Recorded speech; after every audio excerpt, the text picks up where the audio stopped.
ભવનાથ મંદિર વિવાદના તપાસ માટે બનેલી ટીમની નિષ્પક્ષ તપાસ પર સવાલો થઈ રહ્યા છે। મંદિરમાં તપાસ કરવા પહોંચેલી ટીમનું સન્માન કરવામાં આવ્યું છે। હરિગીરી બાપુએ મામલતદાર A.K. ત્રિવેદીને શાલ ઓઢાડીને સન્માન કર્યું છે। તપાસ કરનારી ટીમનું સન્માન થતા મહેશગીરી બાપુએ તપાસને શંકાસ્પદ ગણાવી છે। મામલતદાર હરિગીરી બાપુના આશીર્વાદ લઈને કામ કરતા હોવાનો મહેશગીરી બાપુએ આરોપ લગાવ્યો છે। મામલતદારે પોતાના પર લાગેલા આક્ષેપોને ફગાવ્યા છે।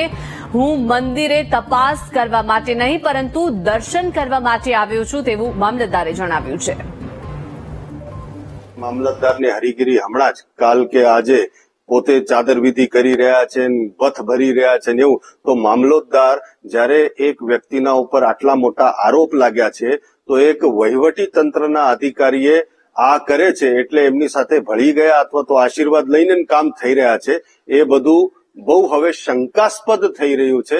તો આને નિષ્પક્ષ જાંચ કેવી રીતના માનવી આ એક બહુ મોટો પ્રશ્ન ઉભો થઈ ગયો છે જેની સરકારે નોંધ લેવી કે મામલતદાર અથવા તો કલેક્ટર શ્રી તરફથી જે અધિકારી નિમાણા હોય તો એ જે કરી રહ્યા છે એ કેટલું યોગ્ય છે અને આના માટે જ્યારે કાનૂની લડાઈ લડવામાં આવશે ત્યારે આ બધાની નોકરીઓ પર પણ પ્રશ્ન ઉઠશે કે એ લોકોએ પોતાની જવાબદારી સરખી રીતે નિભાવી નથી નિષ્પક્ષ રીતે। હા સાહેબ, શેને માટે આવ્યા હતા?